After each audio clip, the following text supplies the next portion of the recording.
Bem-vindos ao Entre Artérias e Veias, o podcast oficial da Sociedade Portuguesa de Angiologia e Cirurgia Vascular. Aqui exploramos as últimas inovações, boas práticas e desafios no mundo da cirurgia vascular e endovascular. Eu sou o Sérgio Teixeira, do Hospital Santo António, e trazemos até si conversas com especialistas que estão a moldar o futuro da nossa especialidade. Prepare-se para momentos de inspiração, aprendizagem e partilha de experiências. Vamos começar. Neste episódio contamos com a presença do Dr. Pereira Albino, a quem agradeço desde já a presença e a amabilidade por ter aceitado o convite para aqui estar. Antes de iniciarmos este episódio, que terá como tema a perspectiva da clínica privada em exclusividade, vou fazer uma breve nota introdutória acerca do percurso profissional do Dr. Pereira Albino. Médico angiologista e cirurgião vascular, foi chefe de serviço no Hospital de Santa Marta, onde criou a consulta de anomalias vasculares congénitas. Foi fundador e diretor do Serviço de Angiologia e Cirurgia Vascular do Hospital Polivalente. Foi consultor do Hospital Santa Cruz e do Hospital Fernando Fonseca. E, no período compreendido entre 2013 e 2024, foi coordenador da Unidade de Cirurgia Vascular do Hospital Lusíadas, Lisboa. Desde 2013 que exerce uma atividade exclusivamente no setor privado, no Hospital Lusíadas, Lisboa, e como diretor clínico da Clínica Estudos Arterioveno-Linfáticos Limitada. Vamos avançar então para a primeira questão, e a primeira questão que lhe coloco é: como foi a transição ao longo da sua vida profissional de uma atividade predominantemente pública para uma atividade privada? Bom, em primeiro lugar eu quero agradecer imenso o convite que me foi feito por si, pela sociedade e pelo grupo que dirige, para falar sobre, ao fim e ao cabo, a minha vida profissional. Como disse muito bem, formei-me no Hospital de Santa Marta, onde fui chefe de serviço e onde tive sempre uma carreira ligada ao serviço público. Depois, por pensar que de facto conseguiria fazer um pouco melhor, fui para o Hospital Polivalente, aceitando um convite que tinha esse hospital. Eu recordo que na altura o Hospital de Santa Marta tinha cerca de quase 20 médicos na cirurgia vascular, tinha menos, mas à volta disso, e eu quis começar com um grupo pequeno e fazer um serviço que em pouco tempo teve idoneidade formativa e formou uma série de colegas que hoje são especialistas, portanto diferenciados, altamente diferenciados na maior parte dos grandes serviços.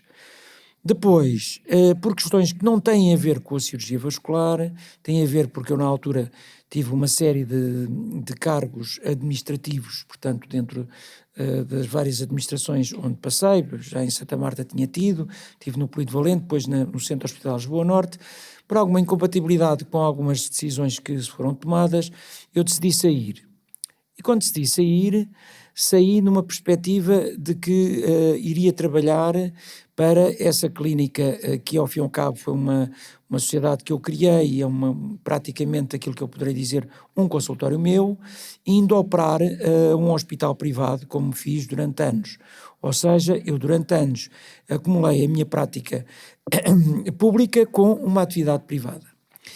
E essa atividade privada era uma atividade de consultório, igual a todos os outros. No entanto, logo quando eu saí, eu já operava no hospital onde estou, o Hospital Lusíadas, e houve um convite para coordenar, portanto, a equipa que lá estava, e pronto, eu a partir daí fui coordenador e exclusivamente passei a ter a minha atividade centrada no Hospital de Lusíadas, portanto, um grupo hospitalar, e a minha atividade na clínica onde sempre exerci, portanto, o que será o meu consultório. Agora, portanto, isto é o meu percurso. Provavelmente quererá saber qual é as diferenças entre um e outra das situações, não é? Exatamente, ou seja, consegue mencionar ou eventualmente considera que possam existir diferenças no perfil de patologias e mesmo dos doentes tratados na clínica privada e no sistema público? E já agora, quais são as principais diferenças que consegue enumerar? Há uma questão que é extremamente importante. Nós, no sistema público, eu costumo dizer isto com muita frequência, sentamos-nos numa secretária e os doentes aparecem. Portanto, não temos que procurar doentes. A fila está lá fora e nós só temos que os ver e tratar. No sistema privado é completamente diferente. Os doentes procuram ou o hospital, se pertencer a um grupo hospitalar, e esse grupo hospitalar, dentro daquela especialidade, tiver uma reputação relativamente boa, ou procuram o médico propriamente dito. Portanto, há uma diferença neste tipo de situações.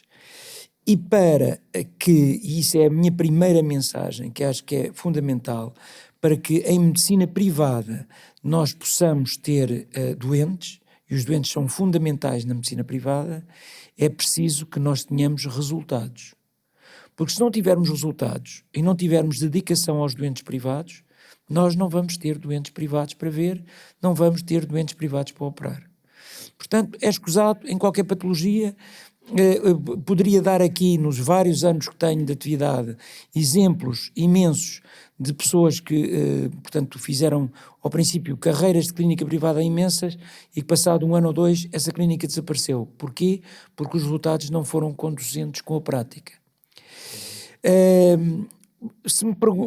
Podemos avançar mais sobre isso. Então considere ou concorda que tem que haver uma boa gestão das expectativas dos doentes, muito mais no privado comparativamente ao público, não é verdade? Dúvida. E como é que devem ser geridas e que estratégias é que recomenda? Exatamente. Portanto, repare, é evidente que o doente privado o que vai procurar é alguma diferenciação em relação ao público, diferenciação para melhor, ou seja, tem que haver da parte do interveniente privado, primeiro, um know-how que lhe permita, sobretudo na principal patologia que existe em clínica privada, que é a patologia venosa. Não podemos dizer que vamos para lá para operar, para a clínica privada, para operar cirurgia arterial ou para tratar cirurgia arterial com muita frequência. Eu já vou dizer porque isto está em certa medida a modificar-se, mas no princípio eu tinha consciência que 70% da minha patologia ia ser venosa e que 30% da minha patologia poderia eventualmente ser arterial.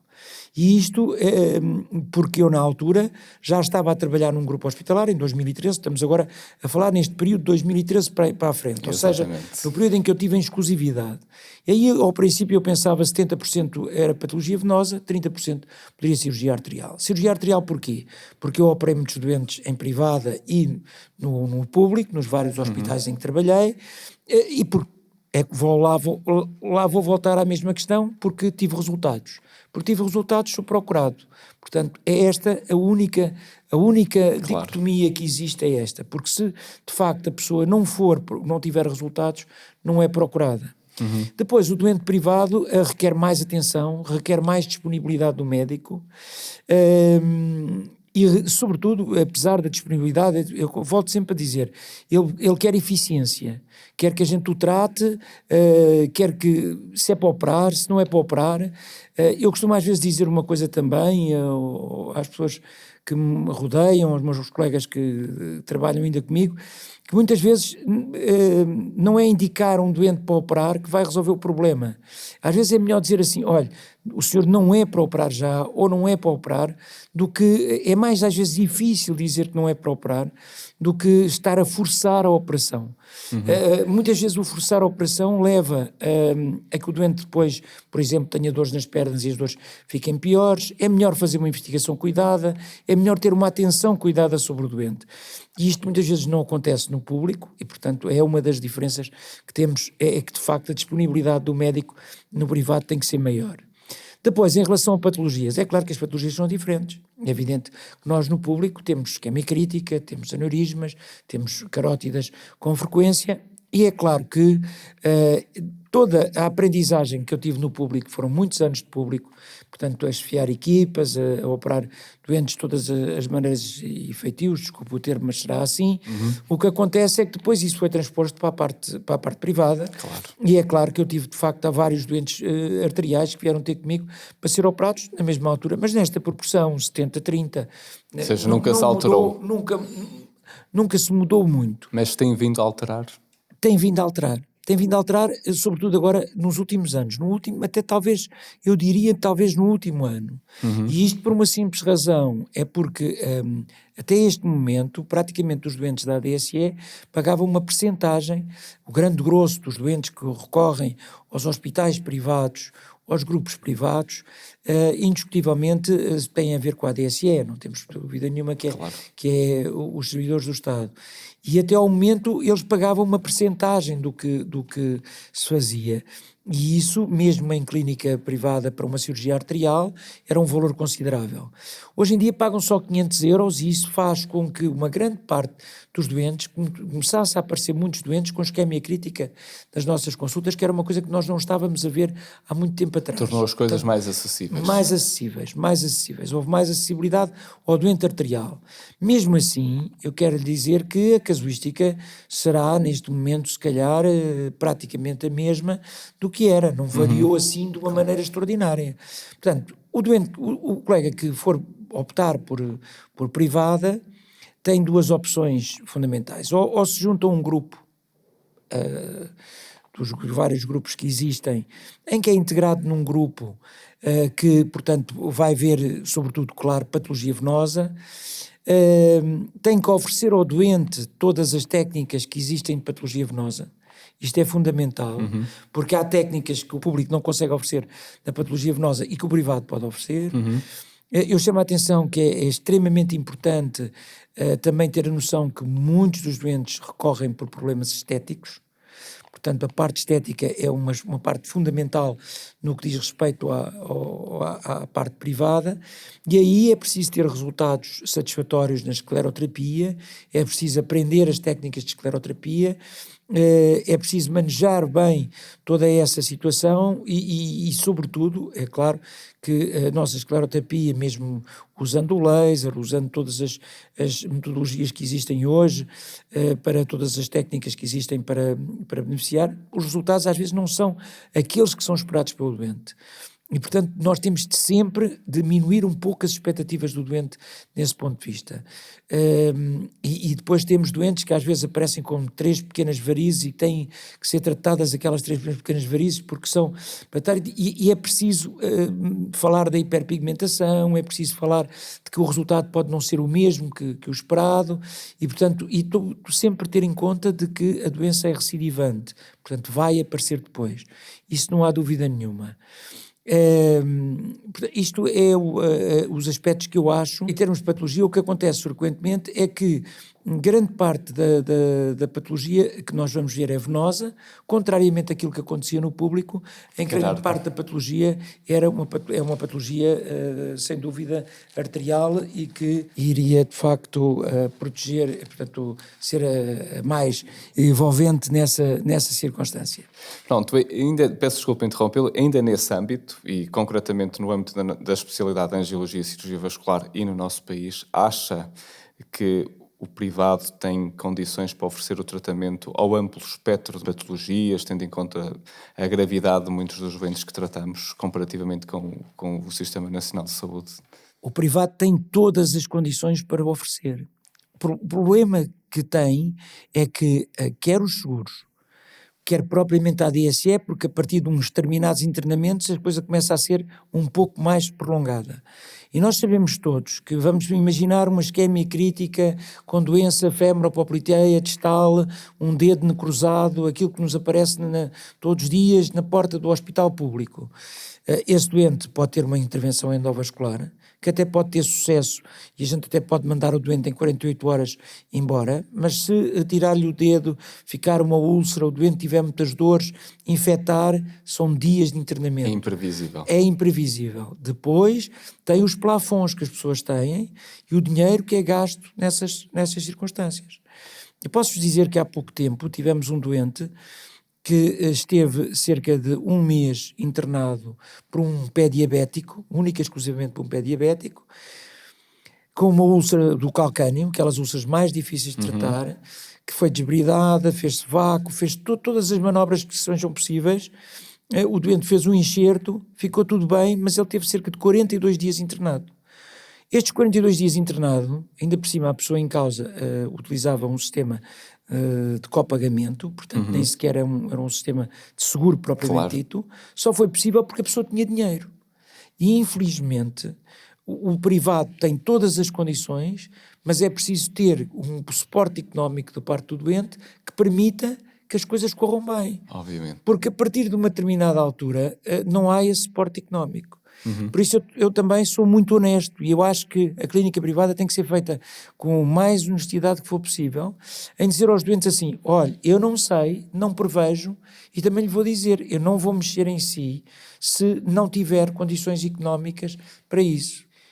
Eu vou contar uma história muito simples, que só para animar um pouco Claro isto que e para vos dar mais ou menos a situação. Eu um dia sou chamado à urgência do Hospital Lusíadas, onde trabalho, para ver um senhor que vem de um lar, de uma situação que estava no lar e que vinha com uma gangrena de uma perna.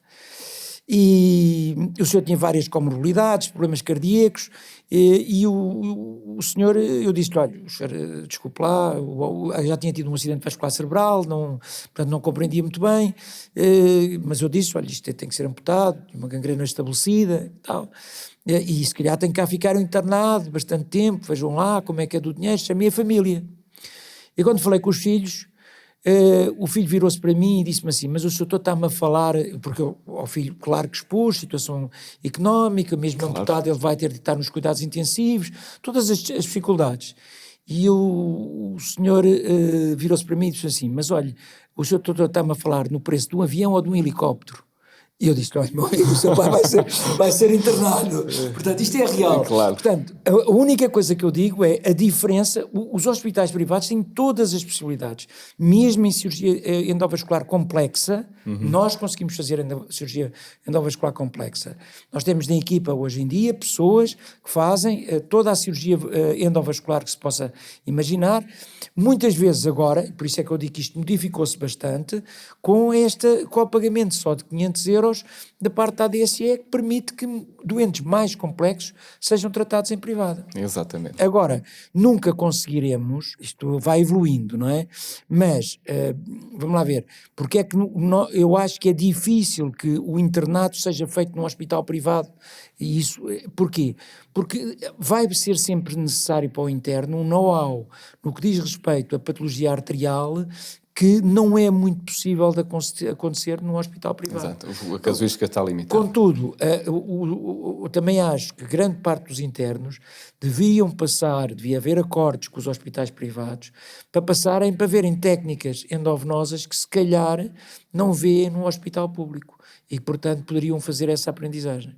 Então, já agora, e servindo essa última frase que disse de mote, que competências adquiridas durante o internato e a restante carreira como especialista são mais valorizadas no contexto da clínica privada?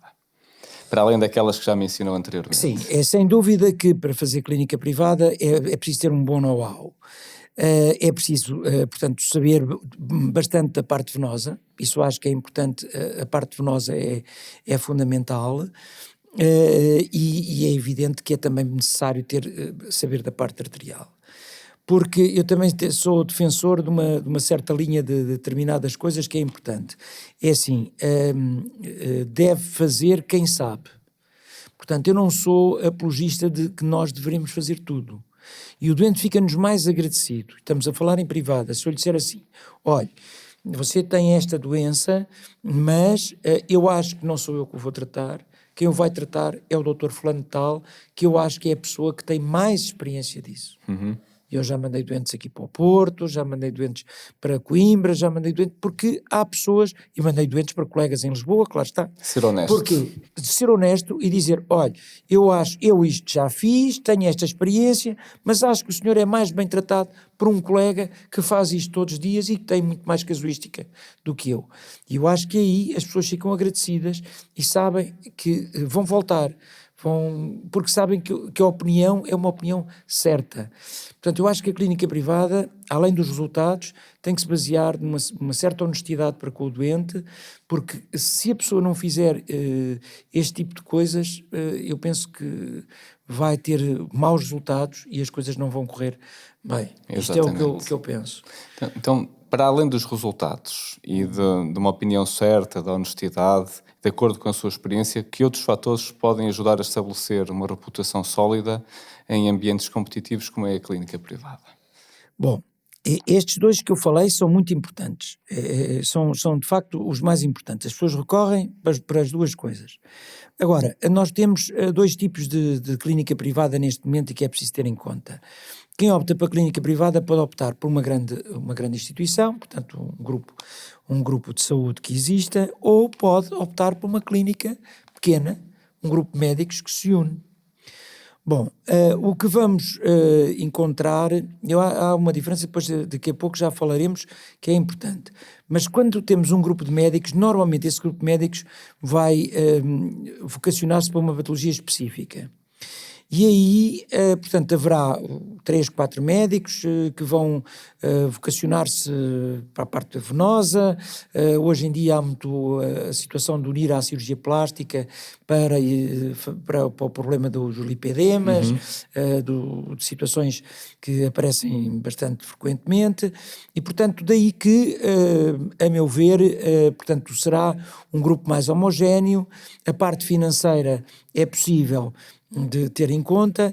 No entanto, é preciso sempre ter em conta que, ao optar por isto, tem que ser uma clínica que seja licenciada, e atenção que os licenciamentos para ambulatório ou para fazer cirurgia em ambulatório são múltiplos. Por isso, daí a associação a cirurgiões plásticos, a dermatologistas que tenham clínicas bastante acentuadas, e aí a coisa é um pouco mais familiarizada. Se nós passarmos para um grande grupo, em que haja 5, 6, 7, 8, 10 cirurgiões vasculares nesse grupo, a única coisa que diferencia bastante, e isso é importante de cada um de nós refletir, entre estar num hospital público e entrar na cirurgia privada, é que nesses grandes grupos, mesmo que o coordenador faça reuniões mensais, bimensais, tudo o que quiserem, o dia-a-dia é entrar num gabinete, falar com o auxiliar da ação médica, com a enfermeira, e raramente vê o colega do lado. Porque mesmo que o colega do lado tenha chegado, tem uma fila de doentes ou está a ver doentes, o outro colega está a ver doentes e estão os dois a tentar ver os doentes e raramente dizem só: "Olá, estás bom? Bem, muito obrigado", e não se fala nada. O que é que acontece no público? No público acontece o diferente. A pessoa chega de manhã, pode passar a visita, na própria visita fala do doente que entrou no banco, que sabe o que é que se passou. Há um colega que diz: "Olha, ontem li um trabalho, não sei o quê", e a pessoa vai ver esse trabalho. Portanto, o colega que opte para a clínica privada tem que pensar que vai sempre ter um certo isolacionismo. Portanto, ou seja, está isolado. Solitário. Exatamente. Vai ter uma situação solitária. E isto há uns conselhos a dar. O primeiro conselho é tentar estar o mais atualizado possível. Ler, nem que seja o resumo das principais revistas, para ver artigos que lhe possam servir. Tentar falar com os outros colegas, às vezes com colegas que estão no público, é importante. Às vezes trazem dicas que são importantes, nem que seja uma vez por semana, coisa assim. Às vezes é importante falar com esses colegas, porque efetivamente a pessoa vai sentir-se um pouco isolada. Isso foi o que eu senti em 2013. 2013 é porque falar com os colegas é uma coisa que eu estava habituado há 20 e tal anos, não é? Quer dizer, claro, era o dia-a-dia. Desde falar do futebol, à política ou o que fosse, todos os dias de manhã se falava de qualquer coisa. Não, quando nós chegamos ao privado, nós estamos sentados na secretária e aparecem doentes para ver, mas tem a enfermeira, tem a auxiliar, tem a secretária, pouco mais, os colegas aparecem depois e a conversa não é muito grande sobre temas médicos. Portanto, é necessário a pessoa tentar atualizar-se. Nos grandes grupos, hoje em dia, já há grupos também que fazem uma parte que tem a ver muito com a investigação e já se caminha, portanto, há revistas, cada grupo tem uma revista, é possível publicar trabalhos, é possível fazer uma série de atividades científicas. Eu acho que é importante que os cirurgiões vasculares também se dediquem a isso, porque o outro problema da privada é que normalmente se perde toda a parte científica que tivemos no público. Exatamente. Portanto, há dificuldade, porque entretanto começa a haver operações, começa a haver respostas de cartas que aparecem por causa de pedir autorizações para Claro. N coisas, Burocracias e burocracia aumentada, apesar de tudo, e o que acontece é que depois não há muito tempo, nem há muita gente, porque muitas vezes a situação científica implica forçosamente um grupo de pessoas a trabalhar, Exatamente. uma análise dos resultados conseguidos, e essa análise muitas vezes não é feita. Mas acha que existe espaço para a inovação e para a investigação clínica na prática privada? Eu acho que Faz ou conhece quem faça? Não, faz-se. Repare, se analisarmos, por exemplo, a robótica começou muito mais desenvolvida em privada do que no público, não é? Portanto, aquilo que no início da minha atividade era uma prática, ou seja, o público tinha as melhores práticas, porque a privada era muito deficitária em novos investimentos. O que acontece neste momento é que não, isso não acontece assim. De facto, os melhores investimentos estão, sem dúvida, na parte privada, e é possível fazer investigação. Agora, o problema da investigação é preciso haver equipas. E, como eu disse, o isolacionismo é um problema no privado. E, portanto, cada vez mais as pessoas estão-se a unir. Cada vez mais há pessoas... Repare, quando eu comecei era praticamente eu e uma colega que estávamos em privada. Portanto, hoje, das pessoas que estão no Hospital Lusíadas, já há uma série de gente que está em privada só. Portanto, havendo mais pessoas vocacionadas para a mesma atividade, é possível publicar coisas, fazer algum ensino, portanto... E inovar também. Exatamente, inovar. Já agora, nesse contexto, como é que acha que é o equilíbrio financeiro e emocional ao escolher um caminho exclusivamente privado? E já agora, neste contexto, o que é que aconselha um especialista no início de carreira que decide ou opta por uma prática exclusivamente privada? Bom, eu acho que, sinceramente, a primeira coisa que deve pensar é se tem todo o know-how para vir para a privada. Ou seja, eu não estou a ver um especialista recém-formado a optar só por privada. Sinceramente, acho que faz falta fazer um período, crescer um pouco no público e aprender as técnicas do público, porque, sobretudo na nossa especialidade, a patologia arterial é sempre importante. O doente vai-nos aparecer, é claro que ele pode optar só por uma cirurgia estética, uma varizes, e pronto, a partir daí não haveria problema, e pode sair logo ao princípio, mas daí estava limitado só a este tipo de atividade. Fica só com uma parte da patologia. Só com a parte venosa e pouco mais, porque tudo o resto não teria know-how para isso. Houve alguns colegas que fizeram, mas ficaram por aí. Agora, se quer ser mais abrangente, se quer de facto ter mais doentes, se quer dar uma resposta, eu acho que tem que ter um know-how também arterial. E, portanto, a meu ver, sair logo não me parece ser a boa oportunidade. Segundo, tem que pensar muito bem no que vai fazer. Se for com um grande grupo, tem que analisar cuidadosamente a proposta que lhe vão fazer de trabalho.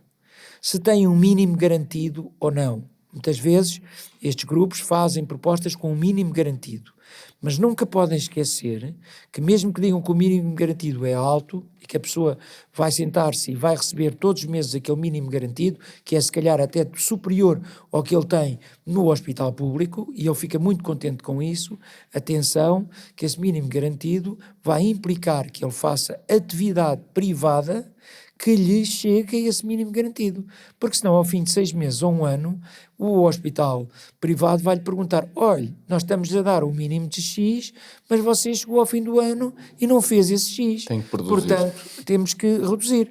Portanto, é preciso ter atenção a esses pormenores. O financiamento é esse. Isso para quem for para um grupo privado.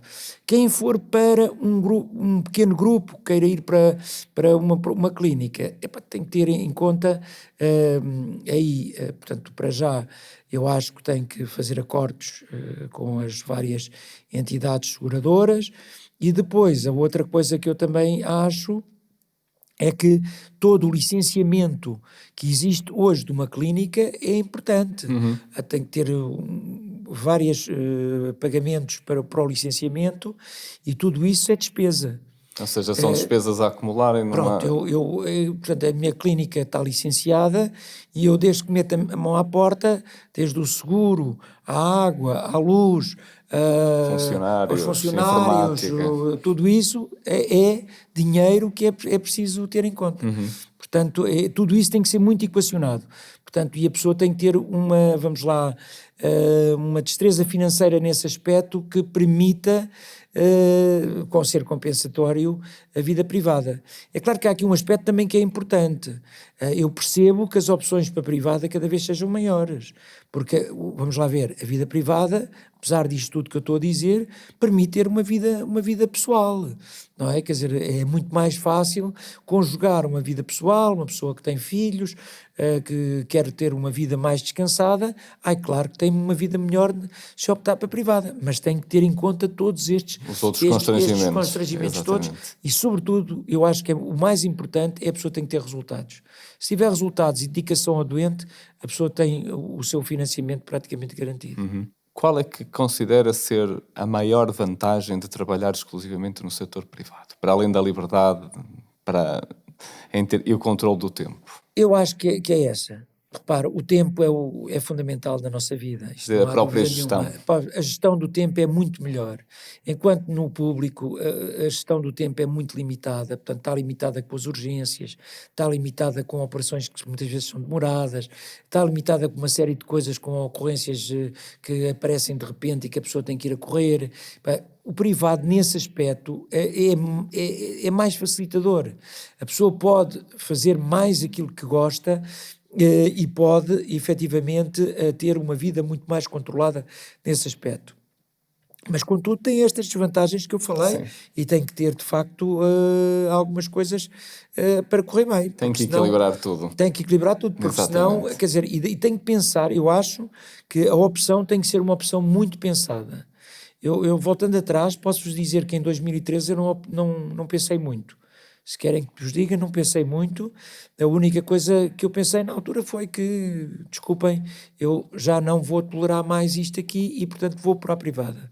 Mas não estava a pensar, sinceramente, que iria para uma privada como esta. Eu iria para a privada que tinha na altura, que era operar, ver doentes num consultório e operar nas clínicas, como operei sempre.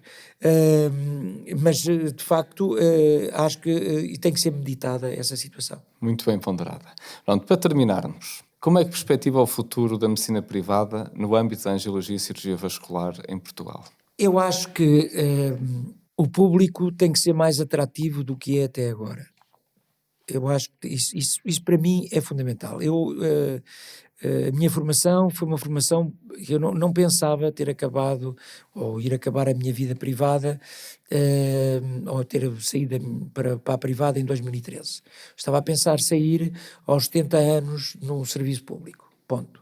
Fui formatado para um serviço público, acredito no Serviço Nacional de Saúde e, portanto, acho que o Serviço Nacional de Saúde tem que ser mais atrativo em vencimentos, mais atrativo em condições de trabalho, e isso com organização é possível fazer.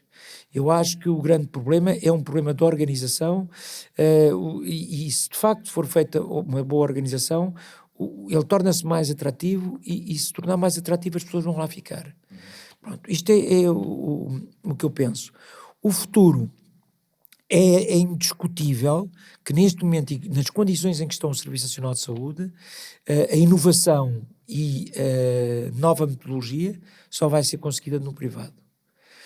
Nós chegarmos ao privado, hoje temos a inovação que queremos, desde que haja um investimento na especialidade, que as pessoas, ou seja, que o privado veja que vai ter algum rendimento com a inovação que nós vamos ter.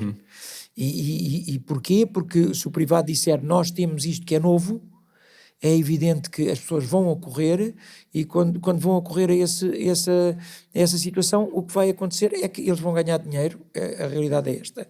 Por muito crua que seja, é a realidade que se baseia e, portanto, a partir daí, neste momento, é isto que acontece. Portanto, a inovação está no privado. Gostaria muito que a inovação estivesse no público. Os papéis inverteram-se muito. Os papéis inverteram-se muito. Não há dúvida nenhuma. Desde que eu comecei, indiscutivelmente que a inovação estava no público, que o melhor estava no público. Neste momento, se eu lhe disser a inovação está no privado, não tenho dúvidas nenhumas sobre isso. Não tenho dúvidas nenhumas sobre isso. Agora, eu acho que é possível que o público tenha essa inovação. É possível que haja um espírito para isso, e acho que, é o que eu digo, acho que tem que haver mais investimento. Nós não podemos ter hospitais com déficit constante, hospitais públicos com déficit constante. Os hospitais têm que ter uma determinada monta, têm que ter um determinado déficit, e quem está à frente dos serviços também tem uma responsabilidade sobre isso, porque tem que, de facto, gerir os serviços conforme o budget que lhe foi dado. E isso é muito importante, e se isso for feito, eu estou convencido que é capaz de ser mais atrativo e ser melhor do que o privado. Neste momento, o privado tem estas dificuldades, tem as dificuldades que eu disse, mas penso que a inovação no futuro será essa. Só para terminar, dizer-vos uma coisa: eu acho que a investigação é importante, eu acho que a publicação de trabalhos é importante, e como eu disse, isso só se consegue em grupo. Eu acho que não consigo, individualmente posso publicar casos clínicos, séries, 3 ou 4 casos, não vou muito para isso. Mas as grandes séries e as grandes coisas conseguem-se no público. E com muita gente, com gente. Claro, força de trabalho. Força de trabalho para trabalhar nas coisas. E, portanto, neste momento, isso ainda não é grandemente possível no privado. Está a começar, poderá ser o futuro, porque há privados ligados a universidades, e, portanto, isto vai ser um objetivo das universidades, mas, por ora, ainda não será, ainda não existe. Exatamente, esperar e ver. Esperar para ver, exatamente. Pronto, agradeço-lhe imenso a perspectiva que nos deu acerca tendo em conta o seu grande percurso profissional. Foi um prazer estar aqui consigo e, portanto, terminamos mais este episódio do podcast.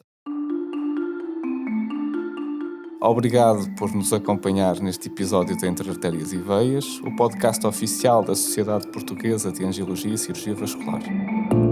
Esperamos que tenha encontrado inspiração e novas ideias para a sua prática clínica. Não se esqueça de subscrever o podcast e de partilhar este episódio com colegas e amigos da área da saúde vascular. Voltamos em breve com mais temas e convidados que marcam a diferença. Até lá, cuide bem das suas artérias e veias.